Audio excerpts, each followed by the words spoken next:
Kakaiba ang mga ngiting iyon ni Bricks kaya't hindi ko mapigilan na mapaisip kung sino. Isa lang ang nasasigurado ako. Alam ko na importante sa kanya yung taong ipakikilala niya sa akin. December 24, it's Christmas Eve. Saan ba talaga tayo pupunta? Ang buong akala ko kasi ay dito lamang kami magsa-celebrate sa kanyang kondo. Pero kanina is nabihan niya ako na mag-ayos dahil aalis kami mamayang gabi at sa ibang lugar namin ipagdiriwang ang pagsalubong sa Pasko. Secret? Nakangiting sabi niya sa akin habang pareho kami nagbibihis. Napanguso na lamang ako. Alam ko na kahit anong pamimilit ko sa kanya ay hindi niya sasabihin kung saan kami pupunta. Kagabi rin ay may nabanggit siya sa akin na ipakikilala niya sa akin mamaya. Yun kaya ang rason bakit pupunta kami sa ibang lugar imbis na dito sa lubungin ng Pasko? I have no idea. Naamoy ko kaagad ang mamahaling pabango niya nang maglagay siya nito. Halos mapatigil din ako sa ginagawa kong pagbibihis. Tumayo na ako at kinuha yung dress na susuotin ko. Nagpatulong pa ako kay Bricks na zipper yung likod dahil hindi ko magawang abutin. You look gorgeous. Damn it. Anya, sa refleksyon ko sa salamin. Napangiti naman ako sa sinabi niya. Niyakap niya ako mula sa likod at tinalikan ang leeg ko. Hindi rin naman kami nagtagal sa ganoong posisyon dahil nagmamadali kaming dalawa. Kinuha ko na yung pabango ko. Mahilig ako sa vanilla kaya't itong lace vanilla ng Victoria's Secret ang lagi kong binibili. Wala naman kasi ako ibang alam na brand. Isa pa, mamahalin na yung iba. I don't have the luxury to buy expensive products kaya masaya na ako na nakakaya kong bumili ng Victoria's Secret. Lace vanilla? No wonder. You smell like vanilla every damn time. Nilangon ko si Bricks dahil sa sinabi niya. Nakita kong tinitingnan niya yung pabango ko. Napangiti lang naman ako. Matapos ko mag-ayos ay lumabas na ako ng kwarto. Mas nauna kasing matapos mag-ayos sa akin si Bricks kaya't naghihintay na siya sa akin sa living room ng kanyang penthouse. I'm done. Wika ako matapos ko makalabas ng kwarto. Tumingin siya sa akin at tinitigan lang ako. Nawala mga ngiti ko nang hindi siya kumilos at nagsalita.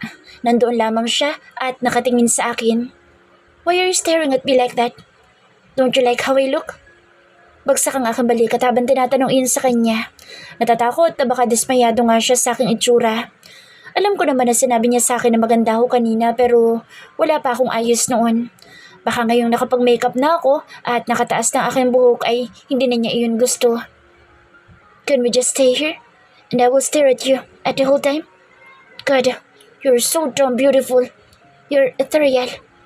It's making me speechless. Natawa naman ako sa sinabi niya. Itinatago ang kilig sa pagtawa. Biruin mo pa ulit ako ng ganyan at baka nga hindi na tayo matuloy sa pag-alis. Pagbibiro ko. Natawa naman siya dito at tumayo na rin sa pagkakaupo. Lumapit sa akin si Bricks, showering my lips with soft and shallow kisses. I want to kiss you deeply, but I'm too afraid to ruin your lipstick. You'll smack me for sure if I ruin your makeup. Mahina ko siyang hinampas dahil sa kanyang pagbibiro. Hindi rin naman nagtagal ay lumabas na kami ng penthouse at nagtungo na ng parking lot. Napansin ko na nakapark na nga iyong kotseng napanalunan ko malapit sa mga kotseng meron si Bricks. Umiilaw ang isang itim na Aston Martin na sasakyan at lumapit kami roon. Binuksan ni Bricks ang passenger seat at pinasakay ako. Umikot din naman agad siya papunta ng driver's seat. Alas 7 na nang makarating kami sa isang mamahaling restaurant sa Makati. Hindi ko pa rin talaga alam ang sadya namin dito. Kung gusto lang ba akong dalhin dito ni Bricks o may ibang dahilan. Iginaya kami ng isang waiter nang banggitin ni Bricks ang kanyang pangalan. Sa table na pinagdalhan niya sa amin ay may isang babaeng nakaupo na roon. Mom. Pagtawag niya sa babae, napatingin ako kay Bricks dahil doon. Hindi may paliwanag kung anong mararamdaman. Did I just call her mom? Bumalik ang aking tingin sa babae. Tumingin naman siya sa amin at agad nang umiti kay Bricks. Nang makita ito sa harapan niya, binitawan ako ni Bricks upang mayakap ang kanyang ina. Bricks! Pagbati ng babae kay Bricks. Lumipat ang kanyang titig sa akin kaya't napatayo ako ng diretso. Natatakot na baka ayawan niya ako sa oras na makita niyang pangit ang posture ko. Is this your girlfriend? Nakangiting tanong ng kanyang ina. Hindi naman kami nagsalita ni Bricks. Nang may mapagtanto siya ay elegante siyang humalakhak. My bad. I know you don't want to call her your girlfriend just yet. Too afraid that she may become the target of our family's enemies. Hindi ko alam kung ngingiti ba ako o ano. Basta malinaw lamang sa akin ay kinakabahan ako at dinaig ko pa ang tambol sa kabog ng aking dibdib ngayon. How are you, Iha? I'm Sylvia Villante, Rick's mother. It's nice to finally meet you. My son won't shut up about you. Natatabang sabi niya at niyakap ako. Ngumiti naman ako at maingat na niyakap din siya bilang pagbati. Hi ma'am, my name is Viana Miranda. Nice to meet you po. Maingat ako sa aking pagsasalita dahil natatakot ako na baka kapag may hindi siya nagustuhan sa aking pananalita ay ayawan niya ako. Ma'am? You're too formal. Just call me tita. Or better, mommy. Nalakang aking mga mata sa sinabi niya kaya tinawanan niya ako. Nagbibiro siya, hindi ba? Take a seat and let's eat. Ginawa namin iyon at naupo kami dalawa ni Briggs. Hawak pa rin niya ang kamay ko at napapatingin siya sa akin dahil nararamdaman niya ata ang panlalamig nito. I heard a lot of things about you. Kagaya nga ng sinabi ko, walang humpay sa pagsasalita si Briggs kapag ikaw ang pinag-uusapan namin. Napatingin ako kay Briggs dahil sa sinabing iyon ng kanyang ina. Nakita ko naman na parang nahihiya ito. Mom! Saway nito sa ina ngunit pinagtawanan lamang siya. What? They are good stuff, my dear. So don't worry. Napangiti ako sa kanyang sinabi. Bukod pa roon ay natatawa din ako dahil hindi niya pinapansin ang pagsaway sa kanya ni Briggs. Anyway, good thing you decided to spend Christmas Eve with Briggs. Hindi ka ba hahanapin ng pamilya mo? Or they know? Napatigil ako sa pangiti nang binanggit niya ang tungkol sa pamilya ko. Muli kong narinig ang pagsaway ni Briggs sa kanyang ina. Matipid akong ngumiti. Wala na po sila. Namilog sa gulat ang labi ni Tita Sylvia dahil sa narinig niya mula sa akin. I'm sorry. Hindi ko ata narinig yun mula kay Briggs. It's okay po. Wala naman siyang alam kaya sa tingin ko ay walang dahilan para ma-offend. Though medyo nasaktan ako na mabanggit niya ang pamilya ko sa ganitong panahon. Ilang taon na rin simula na mag-isa kong ipinagdiriwang ang Pasko. Minsan ay sumasama ako kay Elaine, pauwi sa kanyang probinsya, para kahit papaano hindi ako mag-isa tuwing Pasko. Napunta sa ibang bagay ang aming pinag-uusapan. Nagtatanong siya sa akin tungkol sa trabaho at ako naman ay sinasagot ang kanyang mga tinatanong. Hindi matanggal sa aking isipan ang katanungan na akala ko ay galit si Briggs sa kanyang ina. Nabanggit niya sa akin noon na umalis ang kanyang ina at iniwan sila. Baka iba lang ang pakinig ko o baka naman naayos na nila ang kung anumang hidwaan o hinanakit nila para sa isa't isa. Tumunog ang cellphone ni Briggs. He excused himself to answer the call. Lumayo pa siya ng konti sa amin para makausap yung tumawag. Viana. Napatingin ako sa kanya nang tawagin niya ako matapos umalis ng kanyang anak. May kakaiba itong ngiti kaya kinabahan ako. I know, your relationship with my son will not be an easy one. There will be a lot of obstacles. And, basta, alam ko na hindi magiging madali ang relasyong meron kayo. He's not the type of man na sanay sa mga ganitong setup. Hindi naman kasi siya nagsaseryoso sa babae noon. To be honest, I like you a lot for my son. That is, kaya umaasa ako na sana, kahit hindi pang fairy tale ang kahahantungan ng istorya ninyong dalawa. Sana hindi mo bitawan o sukuan sa Briggs. Because my son is really in love with you. Natulala ako sa sinabi niya. Napatingin siya sa kinaroroonan ni Briggs at ganoon din ako. Napansin siguro kami ni Briggs na nakatingin sa kanya kaya't nginitian niya kami. I also experienced being the target of a lot of people dahil sa relasyon ko noon kay Vince. Bukod pa doon, medyo komplikado din ang pamilyang kinalakhan ko. Kaya't lapitin talaga ng trahedya ang buhay ko. Kaya naiintindihan ko kung at some point baka matakot ka o mapagod. Nasasagi sa isip mo na baka mas magiging maayos ang buhay mo kung iiwanan mo siya. Pero sana hindi mo iwan ang anak ko. Hinawakan niya aking kamay na nakapatong sa lamesa kaya't napatingin ako roon. This is the first time I saw him looking at a woman with his whole heart and sincerity. He views you as his world. No, as his universe. Kaya alam ko na kapag iniwan mo siya, it will destroy him. I may look like someone begging for you not to leave my son. One pathetic mother. But it's because he's so happy with you. And I want to see him like that for the rest of his life. And so are you. Both of you. I want you to be happy. Dagdag pa niya. Parang ang laking responsibilidad ang inatang sa akin nang marinig ko iyon. Hindi ko alam kung dapat ba ako matakot o hindi. Pero alam ko isasagot ko dahil alam ko ang nararamdaman ko. You don't have to worry, ma'am. I love your son, and if being with him means that there will be a lot of battles, obstacles, and misfortune, I will fight alongside him. Hinawakan ko rin ang kanyang kamay at ngumiti sa kanya. Nakita ko ang pamumuo ng luha sa kanyang mga mata kaya't nataranta ako. Ngumiti siya sa akin at pinasalamatan ako. Para ako natameme ng pasalamatan niya ako. Hindi ko deserve iyon. Pakiramdam ko ay hindi naman ako dapat na pasalamatan. Dapat nga ay ako pa ang magpasalamat dahil tanggap niya ako para sa anak niya. What are you two talking about? Napatingin ako kay Briggs nang marinig ang boss niya sa likod ko at ang kamay niya ay sa balikat ko. Ngumiti ako sa kanya pero hindi sinasagot ang kanyang katanungan. Bumalik na si Briggs sa pagkakaupo sa tabi ko at halatang naguguluhan sa pinag-uusapan namin ng kanyang ina. Tinawanan lang naman ni tita ang reaksyon ng kanyang anak. We won't tell you. It's our little secret. Right, Vienna? Natawa ako sa sinabing yun ni tita pero tumango ako. Yes, tita. Kumunot ang noon ni Briggs. Halatang gustong-gusto niyang malaman kung ano yung pinag-uusapan namin ngunit alam din niya na kahit anong pilit niya hindi naman namin sasabihin sa kanya. Patapos ang dinner na iyon ay nagpaalam na kami sa kanyang ina. May isang sasakyan na sumundo dito at sumakay ito sa backseat. Pinanood lang muna namin iyong umalis bago kami sumakay din sa aming sasakyan. Abala ang kalsada at ang bawat sulok ng Makati. Marami rin ang kumikinang na ilaw dahil sa pagsalubong ng Pasko. Nakakakita ako ng maraming pamilya na nasa iba't ibang lugar, sa mga restaurants, mga malls at kung saan-saan pa. Children are laughing and their parents are looking at them while genuinely smiling. Maging ako'y napapangiti sa mga nakikita ng aking mata. It's just too peaceful na kahit hindi ikaw yung nasa posisyon nila ay mapapangiti ka na lang. Gusto ko pa rin malaman kung anong pinag-usapan yun ng mom ko. Napatingin ako kay Briggs nang magsalita siya. Kinagad kong aking labi at natawa sa kanyang nakangusong expression. Nothing really.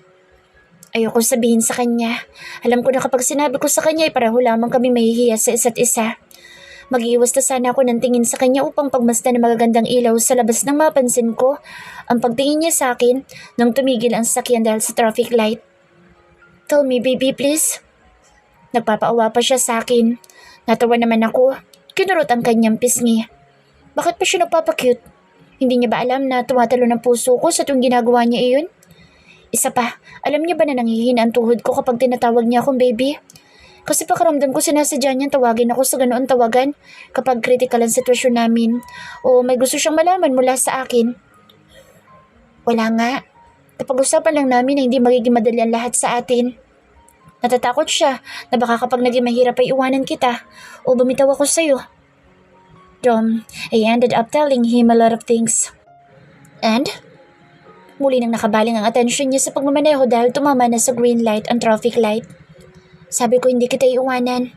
Lalaban ako kasama mo kung kinakailangan. Nagulat ako na bigla niya igilid ang sasakyan at tumigil. Napatingin ako kay Briggs dahil sa bigla ang ginawa niya iyon. Briggs! Hinawakan niya ang aking mukha at pinatong ang kanyang noo sa akin. Pikit ang kanyang mga mata habang nakangiti. Ako na may naguguluhan at nakatingin lamang sa kanya. Can I just marry you right now? Napakurap-kurap ako dahil doon. Parang nablangko ang utak ko sa sinabi niya. Ano daw? Napakinggan ko ba siya ng tama? Pero hindi kita minamadali. Alam ko naman na hindi ka pa rin handa.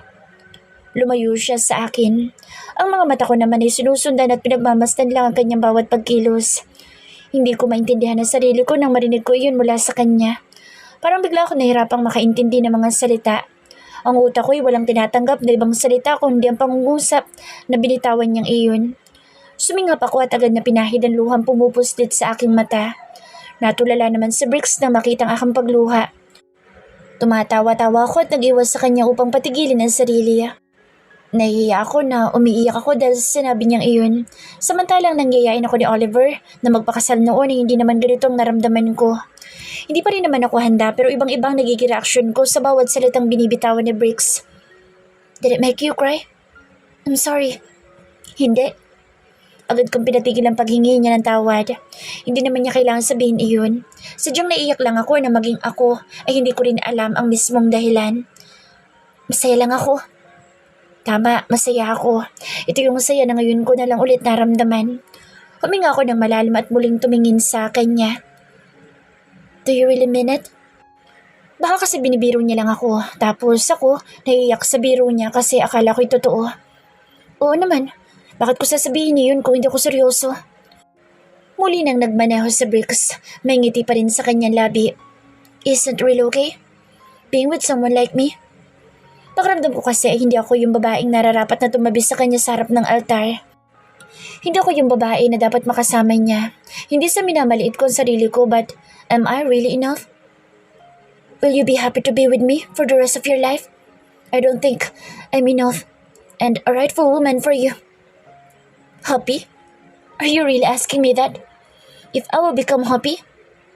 Tumawa siya na para bang biro yung sinabi ko. Muli niyang itinigil ang sakyan at tumarap sa akin. Ako na may nakanguso. Hinaplos na brakes ang aking pisngi kaya't napatingin ako ng diretso sa kanyang mga mata. Baby, I found you. I met you. You came into my life. Don't you think it's enough reason to be happy? You're thinking that you may not be enough? God, if only you know, you're enough. More than enough. Nanginginig ang aking labi sa kanyang sinabi at tumulong aking luha mula sa aking mga mata. Walang pag-alilangan kong niyakap si Bricks. Bricks, when I thought my life was already ruined and destroyed because of my family's death, and that no one really appreciates me, you came and kissed away every insecurities and bitterness of my life. I'm lucky to say that I found you too. Nang makauwi kami sa penthouse niya ay nagbihis lamang kaming dalawa at naisipan ng maupo na lang muna sa sofa. Gusto namin salubungin 2 Pasko. May ilan din kaming dinaanan na shops para bumili kanina. Naganda pa rin kaming dalawa para sa Noche Buena. Nakayakap lang ako sa kanya habang nanonood kaming dalawa ng TV. Naalala ko may gusto nga pala akong itanong sa kanya na sana isagutin niya. Akala ko, may hinanakit ka o galit ka sa mama. Maayos na kayo? That's good to know. Hindi ko pa rin talaga alam kung ano bang pinag-ugatan ng pag-alis ng nanay niya. Yes, nag-aayos na kami ng mom ko. Kinailangan ko rin kasi ang tulong niya. She told me everything that happened, bakit siya umalis. And I understand her side now. Kaya pakiramdam ko ay useless na magalit. Naramdaman ko ang paglalaro niya sa aking buhok. Ipinatong kong aking ulo sa kanyang dibdib at tumingin sa TV at nanood din ng movie. Tahimik lamang kaming dalawang pinapanood iyon hanggang sa mag-alas 12. Merry Christmas! Tumanghay ako at binati siya. Hindi lang niya naman ako tinalikan sa akin labi. Merry Christmas, baby! Pagbati niya sa akin. And you're the best Christmas gift I've ever received. Napakagat ako sa akin labi dahil sa sinabi niyang iyon. Kinikilig na naman ako sa kanya. Ang galing-galing niyang pakiligin ako. Sana ako rin, napapakilig ko siya. Hindi kasi ako sigurado kung kinikilig ba siya sa akin o kung may oras na nagwawala din ba mga paru-paro niya sa tiyan. Tumayo ako. Naalala ko may binili nga pala akong regalo sa kanya. Hindi ko sigurado kung magugustuhan niya ba iyon. Ang hirap kasi mag-isip ng iraregalo sa kanya, lalo na't parang meron na siya na lahat. Bumalik ako sa living room niya nang makuha ko na yung regalo ko sa kanya. Yung akin ay nakasuot na sa akin. Naupo muli ako sa kanyang tabi habang siya inaabangan ko anong dahilan ng pag-alis ko sa tabi niya kanina. I have a gift for you. Sana'y magustuhan mo. Iniabot ko sa kanya iyon. Sana talaga'y magustuhan niya. Hindi naman kamahalan ang ibibigay ko sa kanya pero sana talaga'y magustuhan niya. Can I open this now? Tumango ako sa kanya at pinanood ang kanyang pagbubukas nito. Nang tuluyan niyang mabuksan ang regalo ko, ay nakita niya isang bracelet. Customize iyon kaya sigurado ako na wala siyang makakapareha except sa akin. I have it too. Para pareha tayo. May pagkakaiba lang ng konti. Pero para siyang couple bracelet. Sana'y magustuhan mo. Kinagat ko ang aking labi. Kinakabahan talaga ako na hindi niya matipuan iyon. I love it. Sabi niya sa akin bago isuot iyon. Pinagmasdan niya iyon na para bang ina-admire niya. Napatawan naman ako. Tumingin siya sa akin at ngumiti. Nagtataka pa ako sa kung ano ibig sabihin ng ngiti niya. I also have a gift for you. Sabi niya sa akin bago pumasok sa kwarto niya. Lumabas siya na may dalang box. Hindi iyon maliit pero hindi rin gaanong malaki. Kinakabahan ako dahil baka mamahaling bagay na naman ang laman nito. Iniabot niya sa akin yung box. Tinignan ko muna siya dahil ang lawak talaga ng ngiti niya. Huminga ako ng malalim bago buksan yung regalo niya. Sinalubong ako ng isang mataas na kahon. Lumunok muna ako bago tangkang buksan iyon at may nakita kong 2 pang kahon Sa loob, napatingin akong muli kay Bricks. Hindi na naman napawi ang ngiti niya habang pinapanood akong buksan iyon. Kinuha ko yung isang kahon. Mas maliit iyon sa isa pang naiwang kahon doon.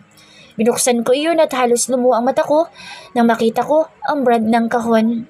Jennifer Burr. Napatingin ako kay Bricks. Nalalaki ang aking mga mata at hindi makapaniwala na ibinili niya ako mula sa isang brand na nagtitinda ng mga mamahaling hair accessories and jewelries. Binuksan ko ang kahon para ako nanonood ng suspense na movie dahil sa kabog ng aking dibdib.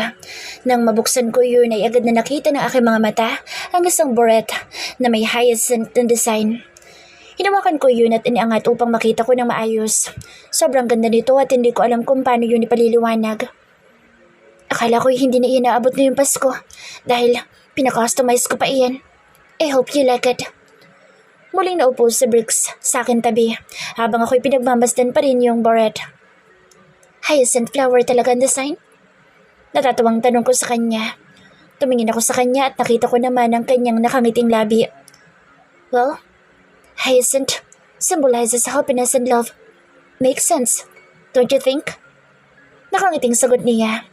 Muli kong ibinalik ang aking mga mata sa beret. Masaya ako na makatanggap ng ganitong kagandang regalo. Ngunit ayoko na lang itanong kung magkano dahil alam ko na magsisisi lamang ako kapag itinanong ko. Maingat ko ibinalik iyon sa kahon niya at kinuha naman ang isa pang box.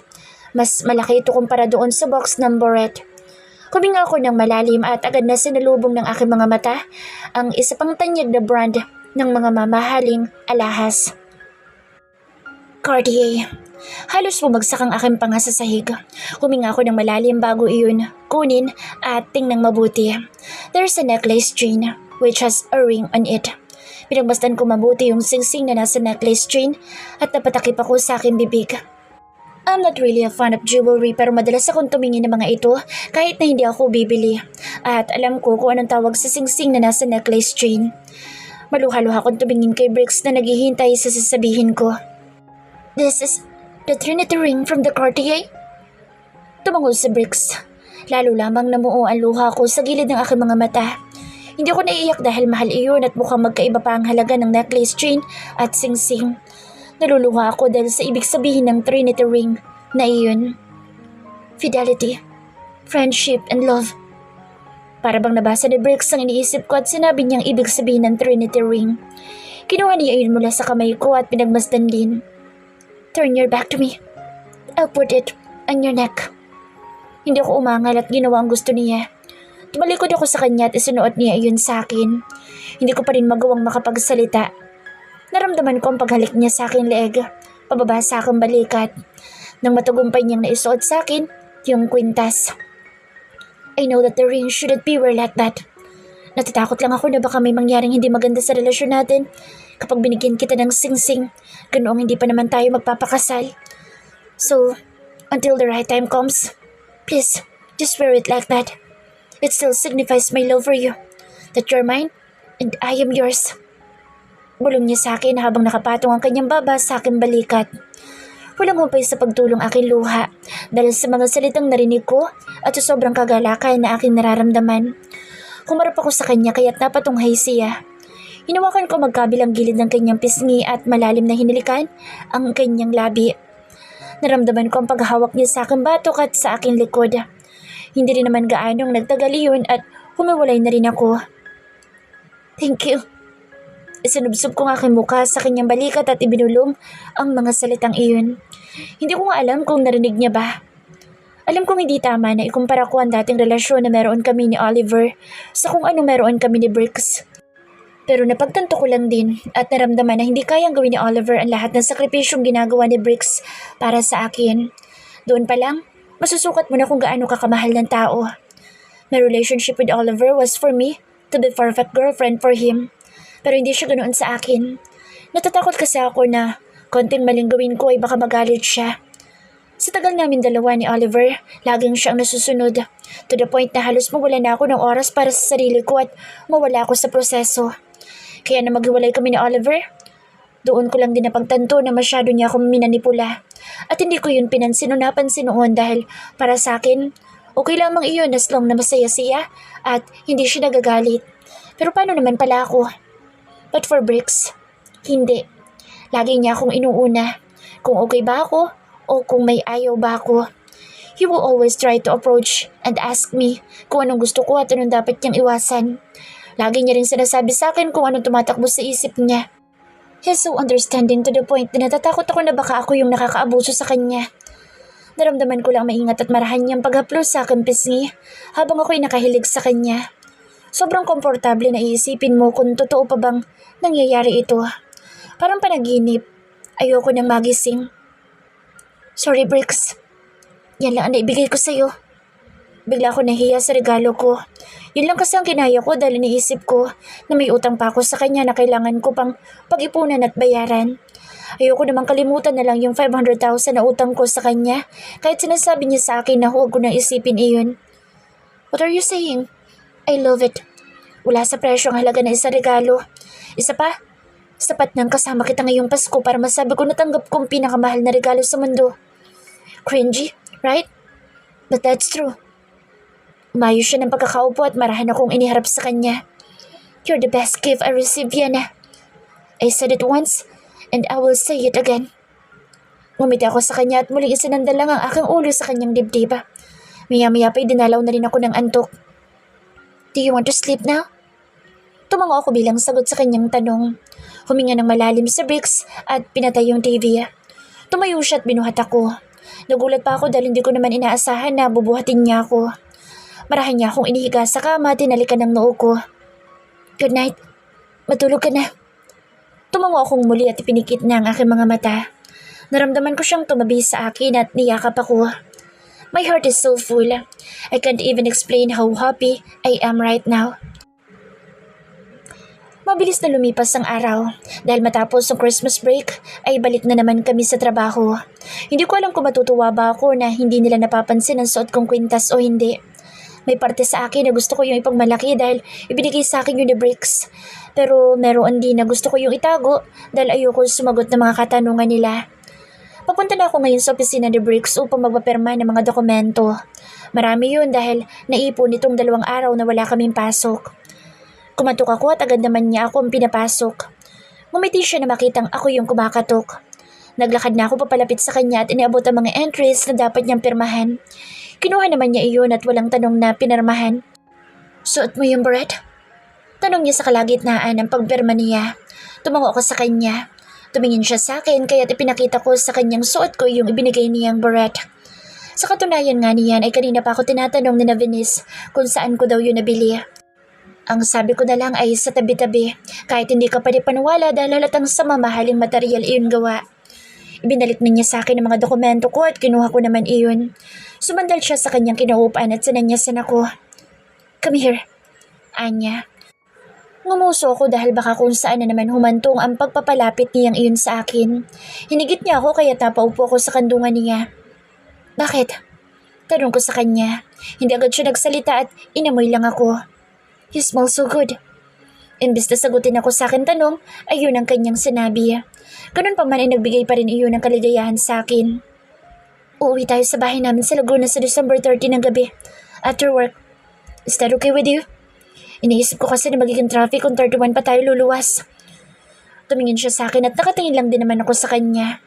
Tumango ako. Okay lang naman sa akin. Alam na ba nila na kasama mo ko? Nahihiya pa rin ako. Baka mamaya hindi pala ako welcome. Alam ko naman na wala akong problema sa kapatid niya at sa mga pinsan niya pero paano yung mga nakatatandang bilyante o yung kanyang ama? Kahit nasabihin niya na hindi sila tututol, ay hindi ako mapakali. Pakiramdam ko kasi dahil hindi naman ako galing sa mayamang pamilya, ay aayawan nila ako. Yeah, I told them. Sinabi ko na may kasama ko. They are excited to see you. Napangiti ako dahil sa sinabi niya pero hindi pa rin nawawala sa akin ang kabahan. Pakiramdam ko hanggat hindi ko sila nakakaharap at personal kong makita na tanggap nila ako para kay Bricks ay hindi ako mapapakali. Tumayo na ako mula sa pagkakaupo ko sa hita ni Bricks. Kailangan ko pa kasing ibigay ito sa mga processor para maiayos nila at maifile na. Nang sa ganoon bago muli kami mawala ng pasok ng 2 araw ay wala na ako masyadong poproblemahin. Ayaw pa akong paalisin ni Bricks pero sinabi ko sa kanya na pareho pa kami may trabahong gagawin. Napatingin ako sa isang kamay niya na nakahawak sa akin at lumawak ang aking ngiti nang mapansin na suot niya ang bigay kong bracelet sa kanya. See you later. Malungkot niya akong binitawan. Marahan naman akong humalakak sa kanyang inakto. Bye, sir. Pangasar ko sa kanya at lumabas na ng kanyang opisina. Anong oras na ako natapos sa trabaho dahil sobrang dami kong ginawa. Nag-inat ako at bumuntong hininga bago patayin ang aking desktop. Pwede na rin akong umuwi sa wakas. Malapit nang mag-alas 8 nang mapatingin ako sa orasan. Ay, say again, dahil hindi ko na napansin ang oras. Tumayo na ako nang matapos ko maayos ang gamit ko. Iniisip ko pa kung ako na lang bang nasa opisina. Si Brooks kaya, baka umuwi na iyon. Nag-text naman ako sa kanya na wag na niya akong hintayin dahil gagabihin talaga ako. Speaking of text, kanina ko pa hindi nasisilip ang aking cellphone. Habang palabas na ako ng opisina ay kinukuha ko yung cellphone ko sa bag. Ngunit hindi ko yun maabot dahil ata sa nasa pinakailalim na bahagi iyon ng aking bag. Pinatay ko na lang muna ang mga ilaw dahil wala nang ang ibang tao dito. Dumiretso na ako sa elevator at naghintay na tumigil iyon sa floor kung nasaan ako. Galing pa iyon sa 25th floor. Nang bumukas ang elevator ay agad akong pumasok nang halos mapatalon ako sa gulat nang makita ko na may nakasakay ako roon. Hey! Natatawa siya sa akin, siguro ay dahil sa pagkagulat ko. Napahawak ako sa akin dibdib bago makahinga ng maluwag. Diyos ko, aatakihin ata ako sa puso dahil sa kanya kanina. Nakakagulat ka naman, Briggs. Bakit nandito ka pa? Hindi ba niya natanggap ang aking mensahe? Hindi niya naman ako kailangang hintayin. I don't want to leave you here. Pinapanood kita sa CCTV para malaman ko kung paalis ka na.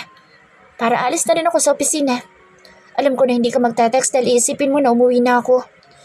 Inabot niya ang kamay ko at pinatabing niya na ako sa kanya. Let's go home together. Malawak akong umiti sa kanya at tumango.